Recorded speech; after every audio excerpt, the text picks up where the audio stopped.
Привет, меня зовут Даша, и я увлекаюсь моделизмом и техникой. И сегодня я продолжу рассказ о своих впечатлениях о выставке форума «Армия-2023». И сегодня мы подробно остановимся на танковой теме. Предыдущее видео о первых впечатлениях о выставке и о боевых роботах смотрите у меня на канале. Я решила назвать это видео «Танковый позор». Это, конечно, немножко громко, но тут есть о чем поговорить. Естественно, мое внимание и внимание многих других посетителей привлекли танки Т-14 «Армата». Ведь это логично, это самый современный российский танк. На выставке их было 3, но начнем мы с образца, который был представлен на площадке Рособоронэкспорта. И первое, что мне попалось в глаза, это сколы краски на борту корпуса. И это, конечно, странно и непонятно. Это же выставочный образец, а в него уже успела слезть краска. Вы серьезно? Сейчас против России ведется огромная информационная война, и западная пропаганда изо всех сил пытается принизить мощь российского оружия. А вы выставляете вот в таком виде самый современный танк. Да еще эти кадры я сняла не где-то подпольно, а на самом главном медийном событии российского военного промышленного комплекса. И у меня есть несколько версий. И первая, судя по тому, как загрязнена ходовая часть, танк непосредственно до выставки где-то ездил и ободрал краску серьезно, что могло так ободрать краску.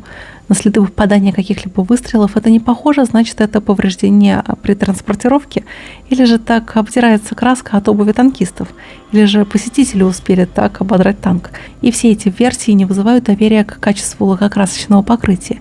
Если так облезает краска, то на каком уровне выполнены другие работы во время изготовления танка?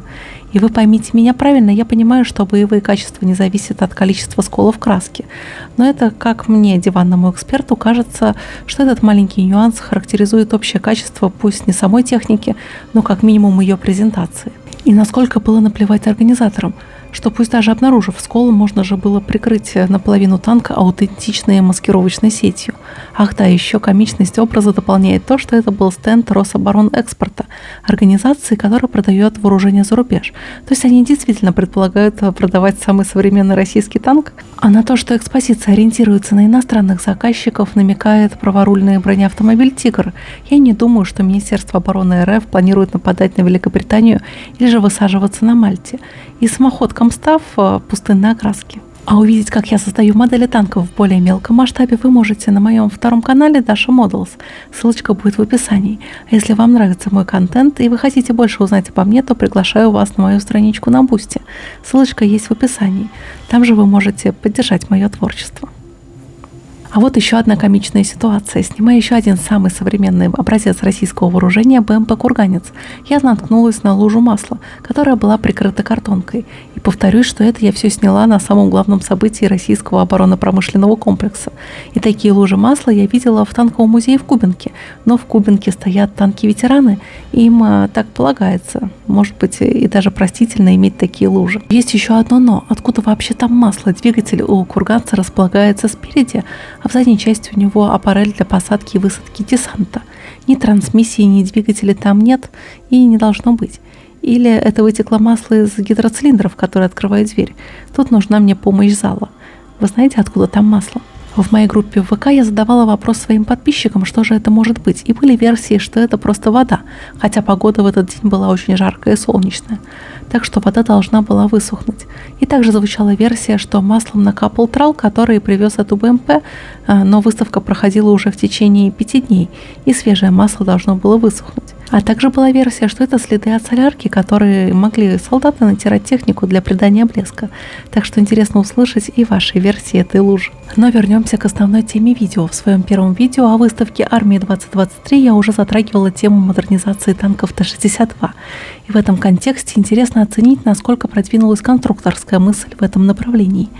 И напомню, что в некотором роде танк Т-62 продолжает быть актуальной машиной. Во-первых, их в свое время изготовили огромное количество, и у него достаточно неплохая пушка.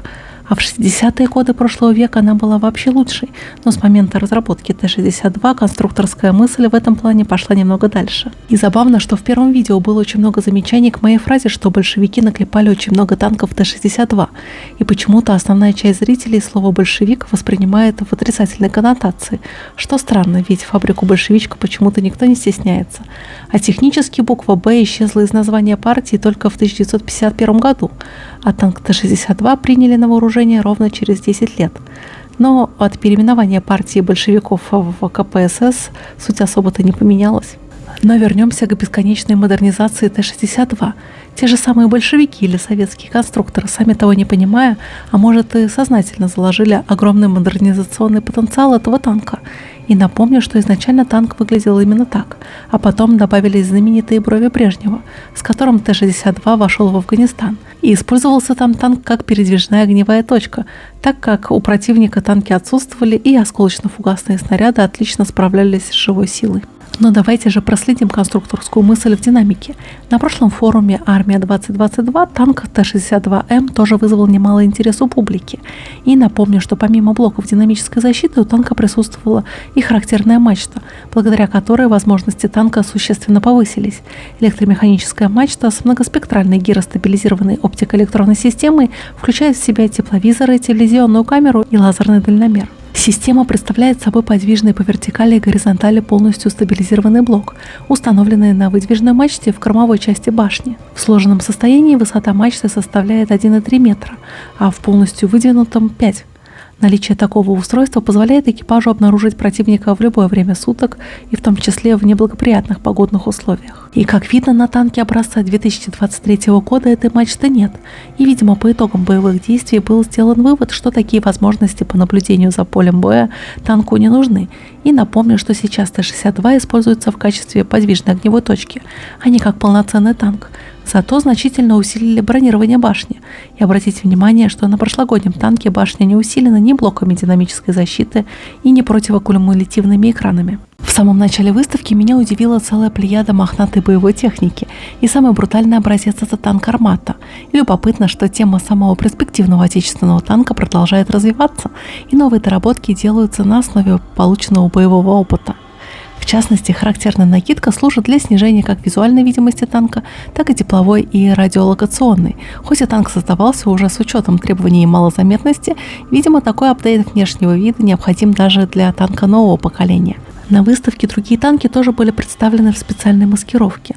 Т-72Б3, те, кто знает меня с моего первого канала про моделизм, наверное, помнят мое видео, где я разбирала отличия разных версий танка Т-72Б3.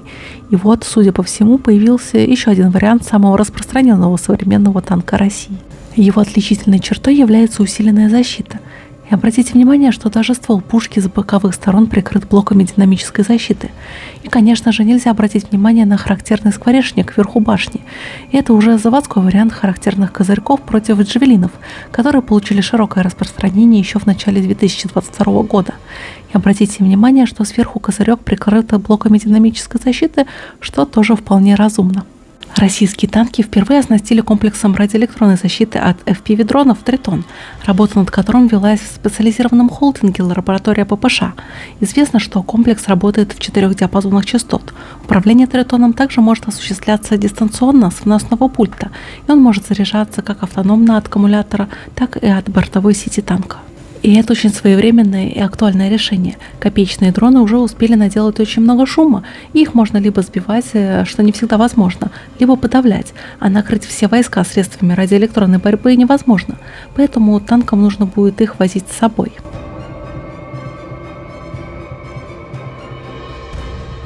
Ну а тему мохнатых танков продолжает Т-80БВМ. 80-ки, в отличие от ее коллег, не приделали сетки по бокам козырька.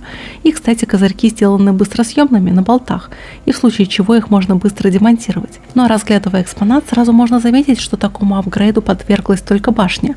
И понятно, что в ней находится сразу 2 члена экипажа, но помимо башни у танка еще остается очень много незащищенных плоскостей. И тут ненароком хочется вспомнить Т-34, которые штурмовали Берлин, и у них тоже были приделаны противокумулятивные экраны.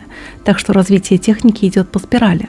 А основной танк Т-80, которому, кстати, в июле исполнилось 45 лет, стал во многом необычной машиной. Считается, что своим появлением он обязан теории танкового прорыва времен Холодной войны. Философия Т-80 – это стремительная атака и скоростное передвижение по автотрассам.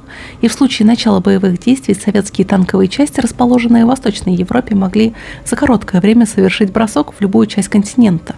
На шоссе Т-80 был способен развивать рекордную для танка скорость – до 80 км в час. Т-80БВМ – это глубокая модернизация танка Т-80БВ, поступившего на вооружение в 1985 году.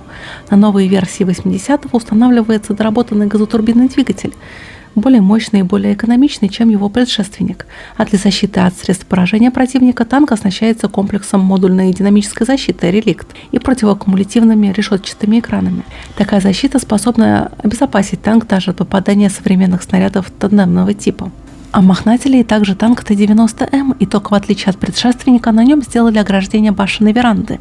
Интересно, насколько экипажу будет удобно залезать и покидать танк с такой доработкой, особенно в момент нештатной ситуации, и как такая сетка ограничивает поле зрения экипажа, и уж тем более усложняет ведение огня зенитным пулеметом.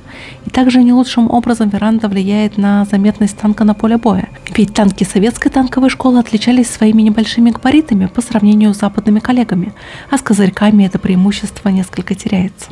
Т-90М получил принципиально новый башенный модуль, отличающийся от серийных в прошлых версиях. Мощная 125 миллиметровая танковая пушка обеспечивает применение новых боеприпасов высокой эффективности. Например, для поражения тяжелобронированных целей новый 90-й может стрелять бронебойными подкалиберными боеприпасами. А управляемая ракета разработки Тульского КБ приборостроения способна поражать не только танки с современной динамической защитой, но и низколетящие цели, в том числе и вертолеты. А глазами Т-90М служит многоканальный прицел с тепловизорным, телевизионным, визирным и дальномерным каналами, а также каналом управления ракетой. Новейшие электронные устройства обеспечивают всесуточное применение. А в этом году на выставке было аж 3 арматы, что на одну больше по сравнению с прошлым годом. Одну ободранную армату вы видели в начале видео на стенде Рособоронэкспорта. Мохнатую армату я вам только что показала, и нам осталось посмотреть на третий по счету танк Т-14, который выставляется на стенде Уралвагонзавода. Это производитель легендарного танка. Известен этот образец арматы тем, что он является предсерийным, то есть именно в таком виде Т-14 пойдет в массовое производство. По словам представителя Уралвагонзавода, в отличие от парадных вариантов арматы, на модернизированной предсерийной версии установлена новая бронезащита, а отдельные варианты танка также оснащены накидкой. Это специальное покрытие, которое снижает не только вероятное обнаружение танка противником, но и усложняет наведение высокоточных средств поражения. Но основная идея разработки корпуса остается прежней – это защита экипажа. И кроме того, в обновленной версии Т-14 сохранена концепция изолированного размещения людей от топлива и боекомплекта, а также применен дистанционно управляемый башенный модуль, а также материалы, снижающие радиолокационную заметность.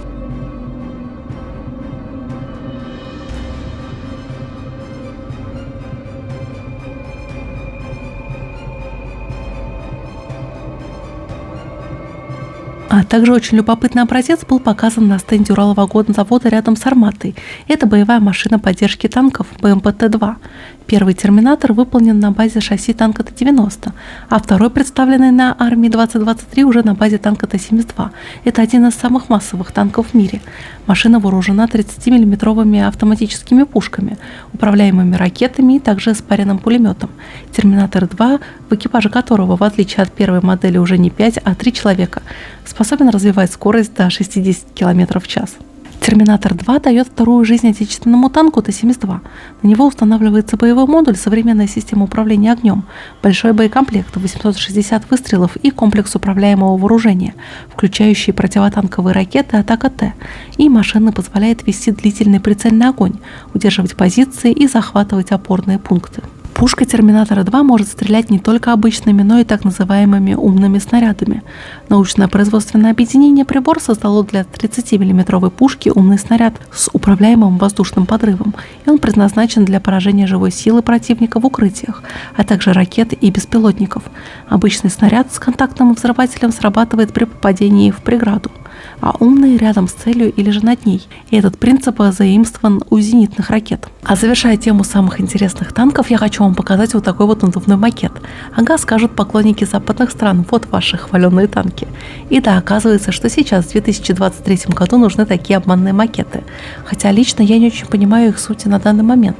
Сейчас во многих армиях мира огромное количество карманных БПЛА с хорошими, пусть даже и бытовыми цифровыми камерами. И неужели, что на данном этапе развития средств разведки нельзя понять, что перед вами стоит не настоящий танк?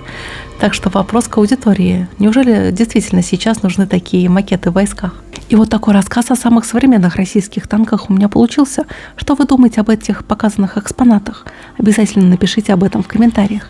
А поддержать вы можете меня на страничке Boosty, ссылочка будет в описании. Так что увидимся в новом видео о выставке форума «Армия-2023». До новых встреч, пока-пока. А также у меня есть второй канал, где я показываю, как я собираю миниатюрные версии современной российской техники.